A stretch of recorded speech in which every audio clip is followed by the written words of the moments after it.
Hola, ¿qué tal? Soy la doctora Paloma Almeda y vamos a hablar el día de hoy del tratamiento con insulina de la diabetes tipo 2. Existen múltiples mecanismos fisiopatológicos de la hiperglucemia, pero independientemente de estos mecanismos, la diabetes tipo 2 se caracteriza por la pérdida progresiva de la función de las células beta, por lo cual prevalece un éxito terapéutico limitado que genera el desarrollo de complicaciones micro y macrovasculares en una proporción importante de los casos. Esto hace necesario cambios continuos en el tratamiento que permitan asegurar un control glucémico adecuado a largo plazo. En esta lámina observamos algunos de los mecanismos que participan en el desarrollo de la hiperglucemia. Se ilustra la resistencia a la insulina en hígado, en músculo esquelético y en tejido adiposo, que se manifiesta con el incremento de la producción hepática de glucosa, la disminución de la captación de glucosa y el aumento de lipólisis respectivamente. Otros de los mecanismos implicados en la hiperglucemia incluyen la disminución del efecto incretina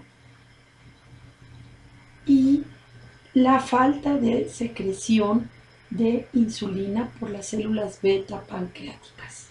En este gráfico observamos la historia natural de la diabetes tipo 2.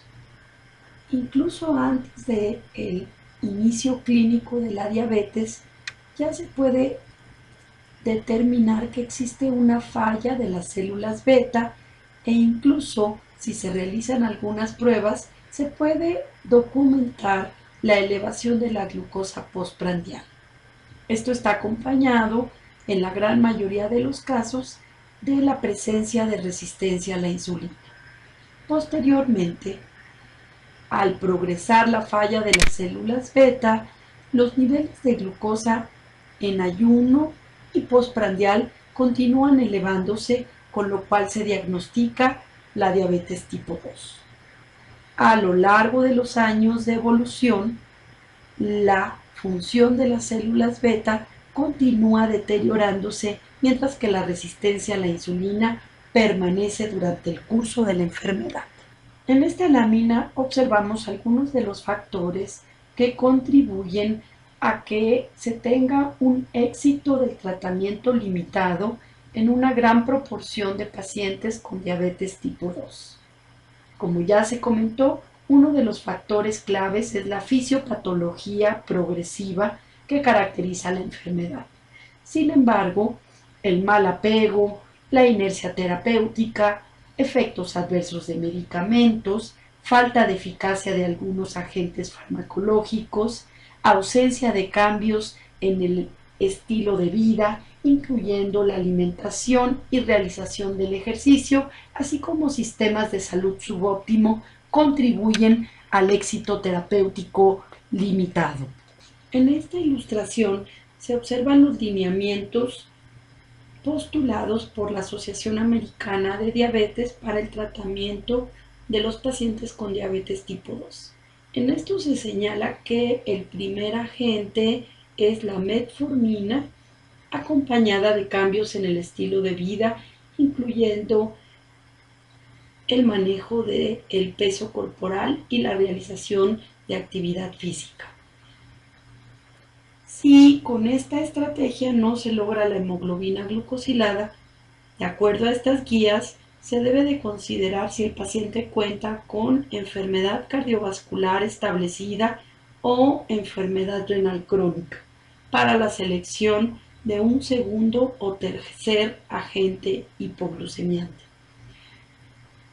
Si el paciente no cuenta con estas características, entonces se señala que se debe de evaluar la prioridad en cada caso, incluyendo la necesidad de minimizar la hipoglucemia, la necesidad de evitar la ganancia de peso corporal o favorecer la pérdida de peso corporal, o bien cuando el factor económico es un elemento clave para elegir qué segundo o tercer medicamento utilizar. En este esquema lo que visualizamos es el algoritmo para iniciar un tratamiento inyectable en el paciente con diabetes tipo 2. De acuerdo a las guías de la Asociación Americana de Diabetes, la gran mayoría de los pacientes con diabetes tipo 2 pueden ser candidatos a recibir un análogo del receptor de GLP-1 como primer tratamiento inyectable.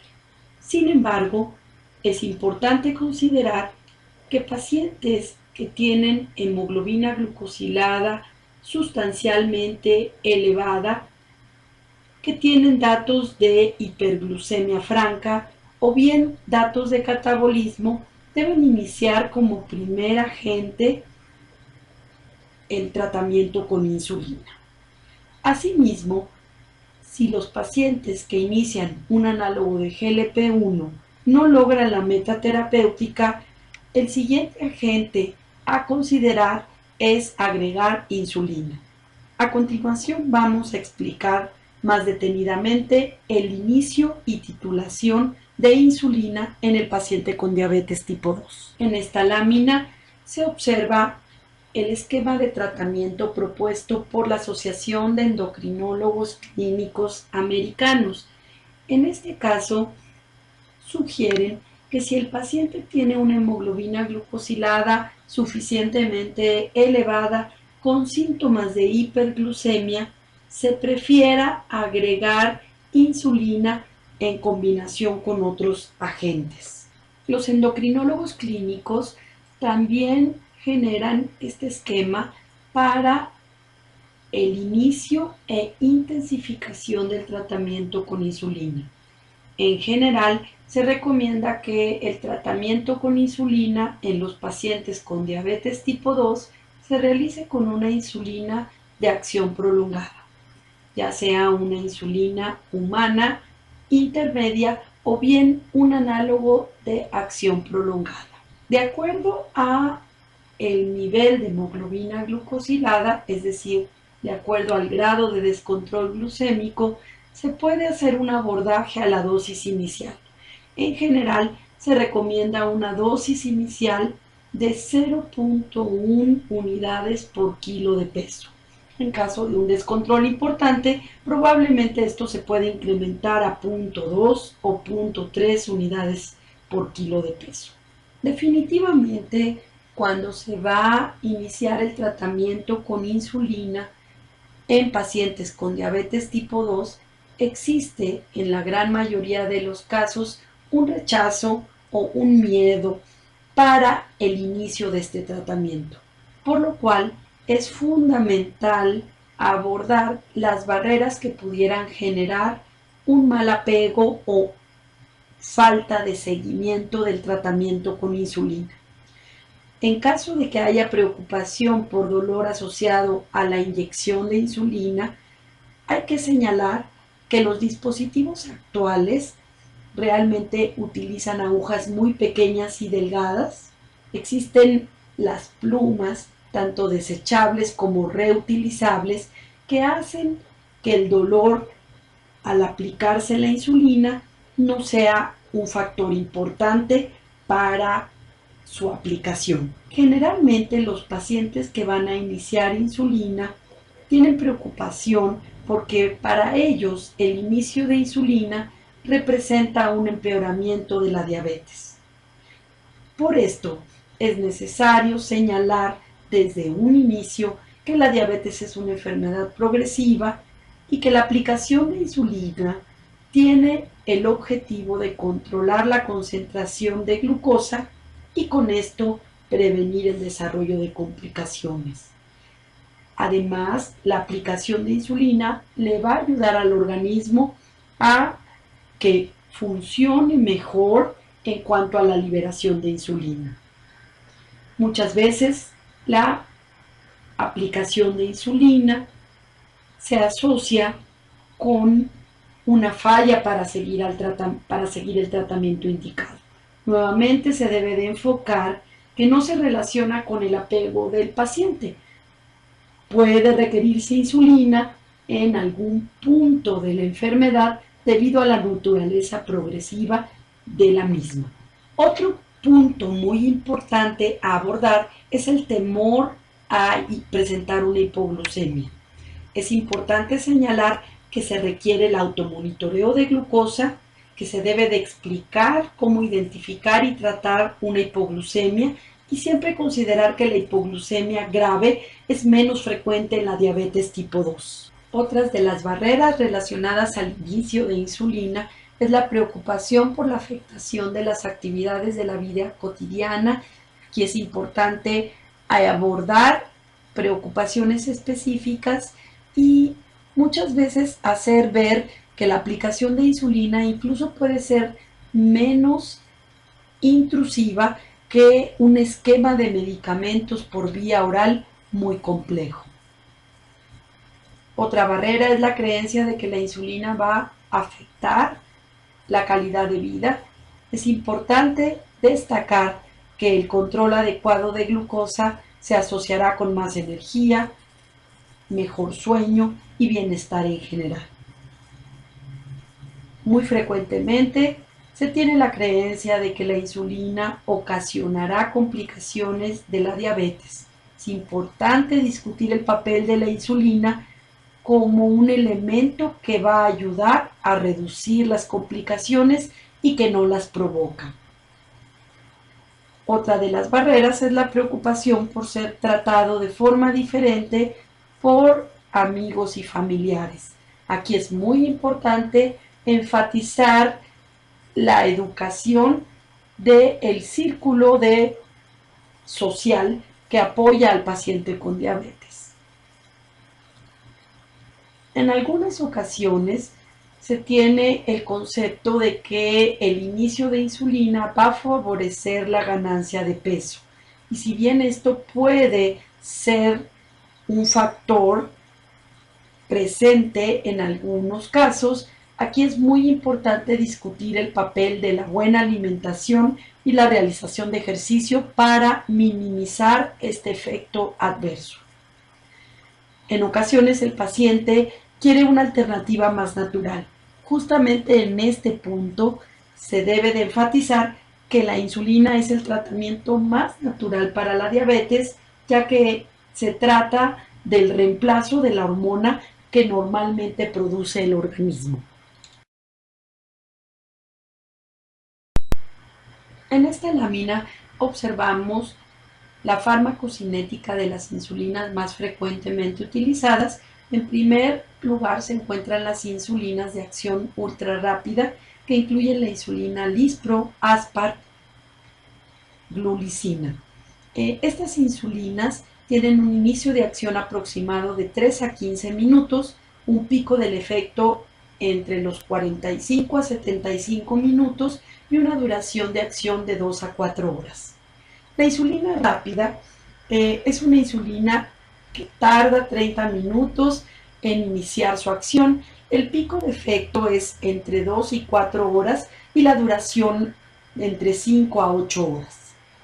Posteriormente tenemos las insulinas de acción prolongada, que incluyen la NPH, frecuentemente conocida como insulina intermedia, que inicia su acción 2 horas después de ser aplicada, tiene un pico del efecto entre 4 y 12 horas y una duración entre 8 a 18 horas, aunque el usual es 12 horas, por lo que se requiere su aplicación 2 veces al día. Los análogos de acción prolongada incluyen la insulina glargina, Detemir y Degludec. Las tres tienen un inicio de acción a las 2 horas. Sin embargo, glargina y Degludec no tienen pico, mientras que con Detemir se puede observar un ligero pico a las 6 horas y en cuestión de su duración, glargina dura entre 20 y 24 horas, Detemir un promedio de 15 horas y Degludec más de 40 horas.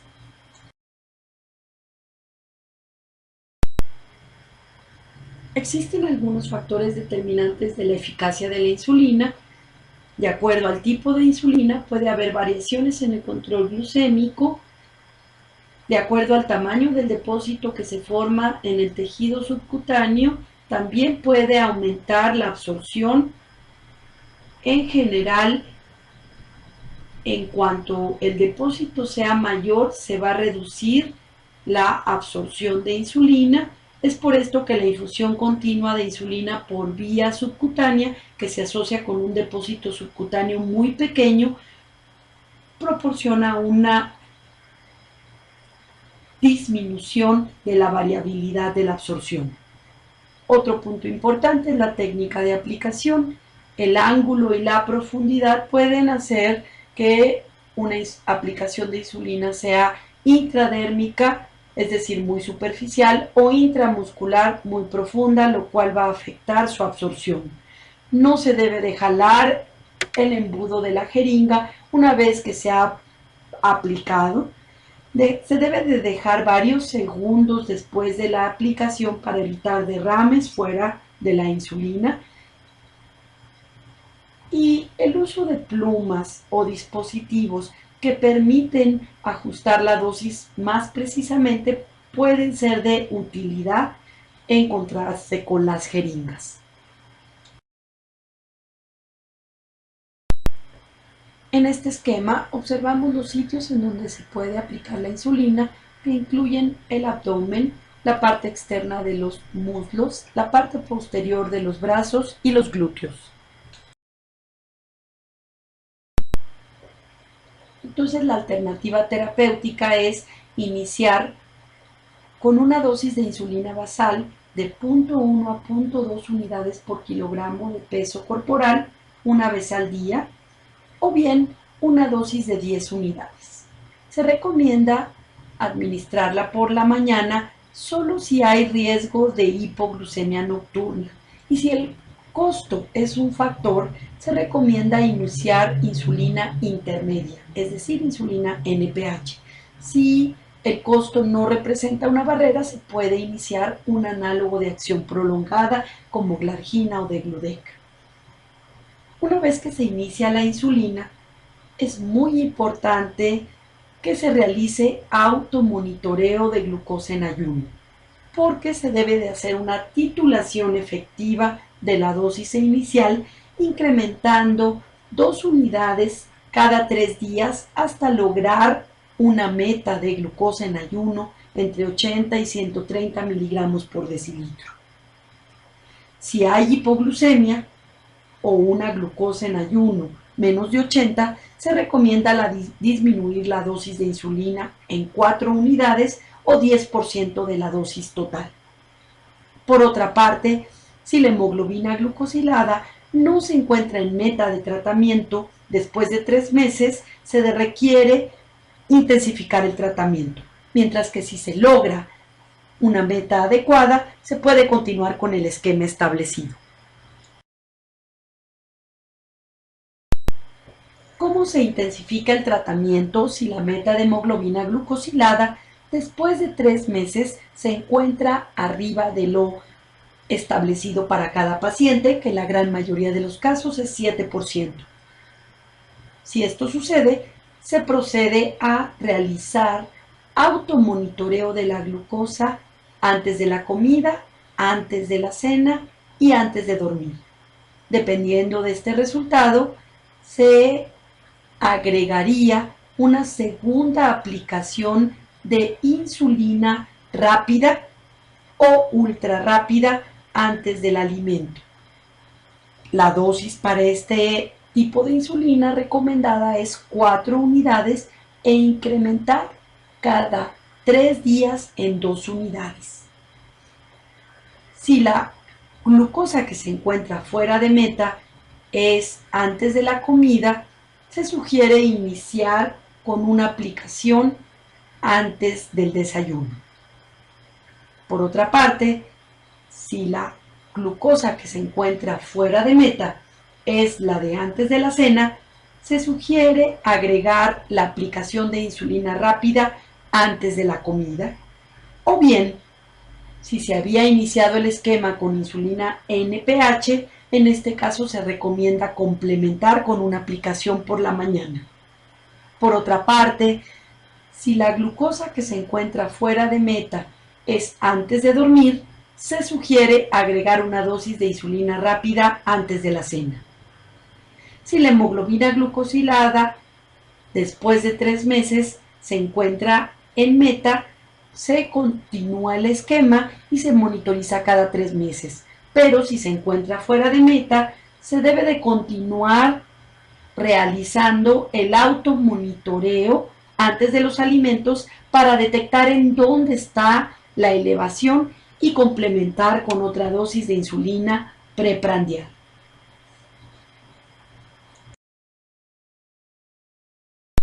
En cuanto a los medicamentos orales, siempre que se utilicen medicamentos con un mecanismo de acción diferente, esto permite lograr la meta de control glucémico, minimizando los requerimientos de insulina y la ganancia de peso.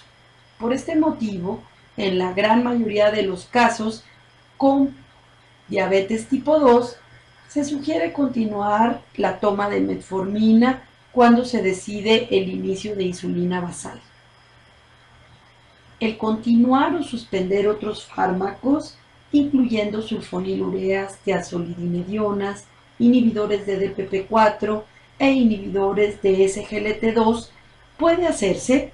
Sin embargo, se debe de valorar en cada caso los beneficios y las desventajas, incluyendo la complejidad del esquema y el precio. Y en relación con las sulfonilureas, habitualmente deben suspenderse o por lo menos disminuir la dosis para evitar el riesgo de hipoglucemia. Esto es definitivo cuando ya se va a iniciar una insulina preprandial.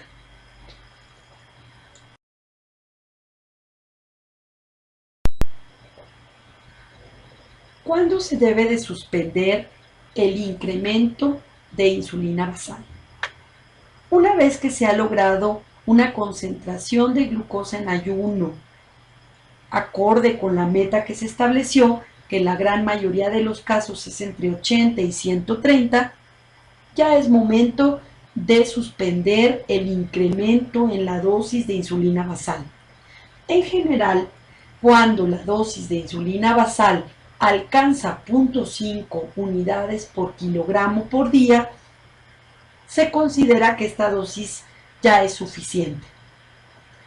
Cuando se está documentando hipoglucemia entre comidas, esto puede significar que estamos por arriba de la dosis requerida de insulina basal, al igual que cuando se presenta hipoglucemia durante la noche. Como comentábamos previamente, en este momento es necesario intensificar el esquema agregando insulina preprandial.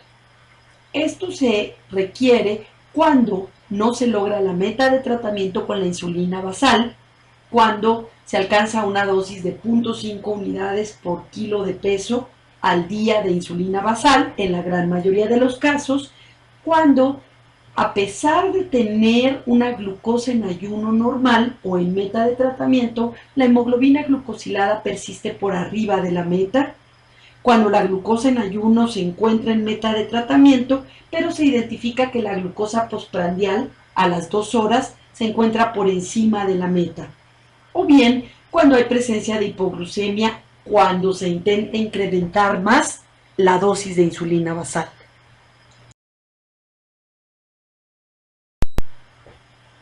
Entonces, en la gran mayoría de los casos con diabetes tipo 2, se requiere un tratamiento secuencial. Siempre el tratamiento debe de ir acompañado de cambios en el estilo de vida y en la gran mayoría de los casos el primer agente que se va a utilizar es la metformina. Si no se logra la meta de tratamiento, se van a agregar otros antidiabéticos orales adicionales. Posteriormente, se intensifica el tratamiento ya sea con un análogo del receptor de GLP-1 o agregando insulina basal, pero en la gran mayoría de los casos se va a requerir agregar insulina preprandial, es decir, antes de los alimentos, que se puede hacer en una etapa inicial con una sola aplicación antes de la comida más abundante, lo que se conoce como un esquema prandial plus, o bien Posteriormente se puede proceder a un esquema basal bolos que se caracteriza por la aplicación de una insulina basal y bolos de insulina rápida antes de cada alimento. Para concluir esta presentación, podemos señalar que el aspecto más importante del control glucémico es una reevaluación continua con automonitoreo de glucosa y determinación de hemoglobina glucosilada, lo cual nos va a permitir ajustar el tratamiento continuamente y mantener un control óptimo. Debido a la naturaleza progresiva de la diabetes tipo 2, en muchos casos será necesario iniciar tratamiento con insulina y titular adecuadamente para mantener un buen control glucémico y de este modo reducir la morbi y mortalidad asociadas con la diabetes tipo 2. Les agradezco su atención.